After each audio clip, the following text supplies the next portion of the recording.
Oi, auditório, tudo bem?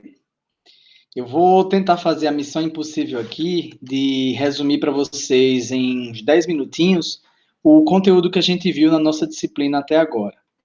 E aí, vocês me têm um pouquinho de paciência comigo, porque estamos todos aprendendo um pouquinho sobre essa nova realidade de aulas à distância, né? Mas, basicamente, esse nosso encontro visa ser uma revisão. E aí, nesse sentido, eu vou conversar com vocês sobre o que é o Estado, sobre o sistema de freios e contrapesos, nossas funções e poderes, direito constitucional, direitos sociais, e esses slides vocês, inclusive, vão ter acesso também. Mas aí, pessoal, desde fundamentos em administração, porque eu tenho conversado com vocês sobre esse nosso modelo de sociedade. A gente tem, basicamente, em fins didáticos, três entes, três instituições, vamos metaforicamente chamar assim, que dizem mais ou menos como nossa sociedade opera. A gente tem, de um lado, o Estado, e ele é responsável por coordenar todas as nossas junções de esforços. Ele é como se fosse aquele ente que tem grande parte de nossa liberdade, nossa autonomia, em nome da convivência em coletivo por meio de suas normas. A gente tem, do outro lado, o mercado, que são as iniciativas privadas. Essas iniciativas regulam nossas funções comerciais. E aqui a gente tem as trocas que são realizadas. Mas percebam que nem todas essas trocas são exclusivamente físicas. Existem muitas delas de natureza, por exemplo, espiritual. Existem algumas delas que não têm nenhuma natureza monetária. E existem algumas delas que ficam a cargo da nossa sociedade civil. Esse outro ente, ele compõe nossas igrejas, associações e organizações que, de certa forma, dizem como nós nos comportamos do ponto de vista espiritual e outras questões que muitas vezes nem o Estado nem o mercado consegue atender. E aí, pessoal, é importante que vocês lembrem-se que o poder por si só ele precisa de limites. O Estado, apesar de ser um ente absoluto, ele não pode fazer o que bem entende. Nessa perspectiva, a gente tem, de um lado, essa tripartição que eu acabei de explicar para vocês, mas dentro do Estado nós temos os três poderes. Esses três poderes podem ser resumidos em legislativo, executivo e judiciário. De um lado, a gente tem o legislativo, que fiscaliza as ações do executivo e elabora as leis que regulam todo o funcionamento da nossa sociedade. Por outro lado, você tem um judiciário. Ele é basicamente, como o nome sugere, quem ajuiza como nós convivemos. Ele dirime conflitos, ele é um ente supostamente neutro, que ele vai regulamentar quando ocorrem eventuais conflitos. E o executivo, basicamente, é quem arrecada os nossos recursos e administra eles da maneira que sirva ao interesse coletivo. Dentro desse universo, a gente tem alguns outros entes, que é o Ministério Público, por exemplo, ele é o responsável por ajuizar ações penais. A gente tem, de outro lado, naquela nossa reflexão de sociedade, a imprensa, que ela exerce um papel fundamental, que em várias situações meio que interfere em todo esse nosso universo que eu acabei de explicar. Então, é um sistema relativamente complicado, mas a gente precisa saber como ele opera para não se sentir tão perdido assim no meio disso tudo. Nessa perspectiva, é importante assim a gente ter essa separação de poderes? A resposta é meio óbvia, porque se o poder de um ente fosse ilimitado, nós viveríamos em uma ditadura, não em um Estado democrático de direito, que é como nós idealizamos a nossa sociedade. Uma coisa interessante para a gente pensar é sobre as fontes do direito. O que faz a gente obedecer uma lei? São os costumes, as tradições? É a lei em si, que por si só nos faz sermos obedientes a ela? É a moral? Percebam, a gente tem nesse universo uma coisa dentro da outra. Nem tudo que é legal vai ser moral. Perdão, desculpe. Nem tudo que é moral vai ser legal, mas tudo que é legal vai ser moral. Professor, você está me confundindo. Você acabou de se confundir, imagine eu. Calma. Veja, vamos um exemplo prático. Furar fila é imoral? Sim, espero que você pense dessa forma. Furar fila é ilegal? Você não pode ser preso por furar uma fila, né? Pelo menos no Estado Democrático de Direito, a gente não funciona dessa maneira. E aí, pessoal, existem algumas reflexões interessantes a gente pensar sobre isso, sobre como a gente vive em coletivo. Em outros momentos históricos, as nossas legislações foram totalmente contra a nossa moral, apesar desse grande círculo sugerir.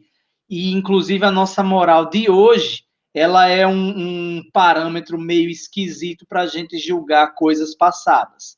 Mas a gente tem que ter isso em xeque para imaginar as evoluções que são necessárias e muitas vezes a gente não consegue enxergar naquele momento. As pessoas que conviveram com a escravidão dificilmente enxergaram ela como uma questão amoral. Afinal, era uma coisa legal naquele período que aconteceu. As pessoas que defendiam que o voto feminino não era uma prática justa, elas faziam isso exclusivamente com base na lei.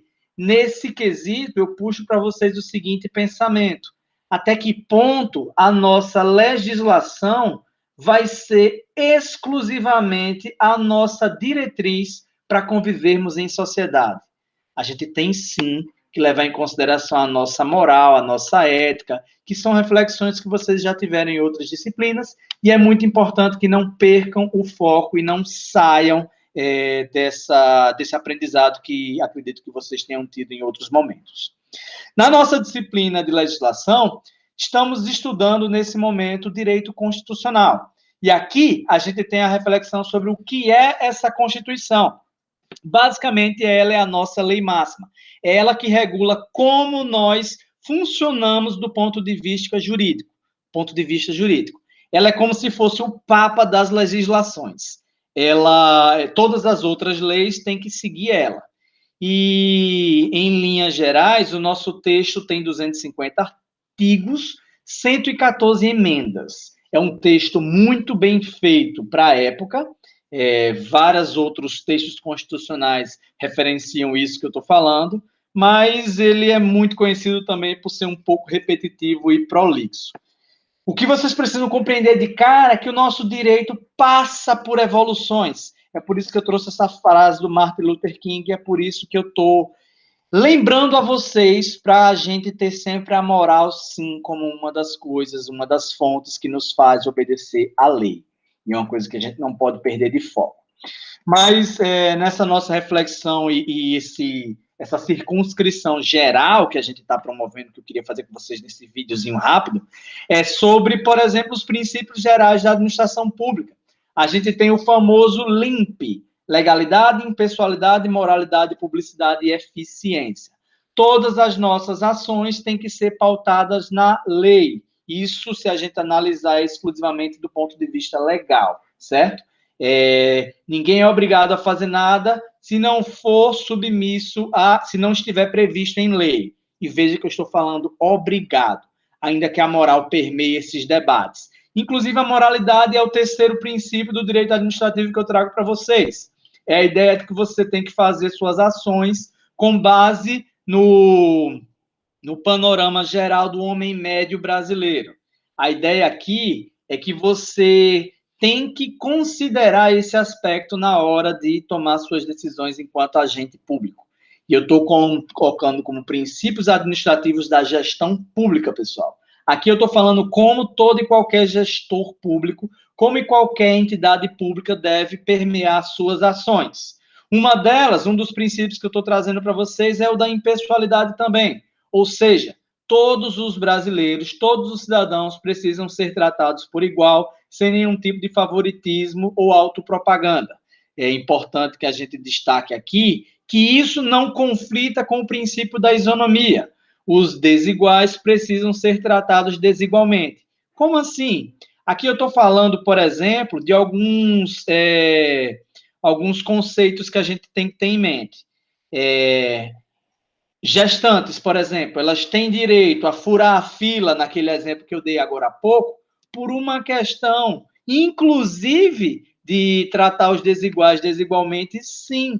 Por quê? Porque elas não estão numa situação de igualdade como uma pessoa que não está gestante.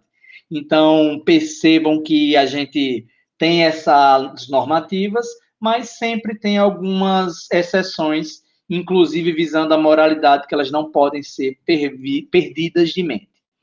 Num terceiro ponto, a gente tem um princípio, num quarto ponto, perdão, a gente tem a publicidade. Aqui a transparência dos recursos públicos. Todos eles precisam ser publicizados, todo o uso de recursos públicos tem que claramente estar definido nos portais da transparência que temos. E o quinto princípio da eficiência é a questão do melhor uso dos recursos, a qualidade e a finalidade do uso dos recursos não pode ser perdida em mente.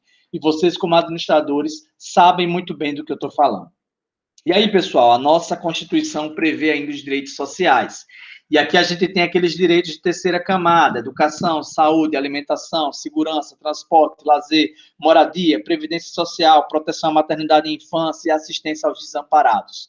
Todos esses direitos sociais é que devem basilar a nossa convivência em coletivo e eles precisam ser considerados. Eu coloquei aqui nesse slide uma reflexão sobre cada um deles. Eu sugiro que vocês deem uma lida em cada um desses pontos e se tiver alguma dúvida, você me pergunta no WhatsApp ou no nosso fórum de discussões. Eu vou parar nosso vídeo por aqui para a gente não ir além dos 10 minutos. E, pessoal, agradeço a atenção, você que me acompanhou até o final desse vídeo. Espero que ele, ainda que eu tenha nitidamente corrido um pouco, espero que tenha ficado claro a você sobre o que a gente discutiu até agora. Tudo bem? Dá uma lida na apostila, qualquer coisa me pergunta e estamos às ordens. Beleza, auditório? Valeu!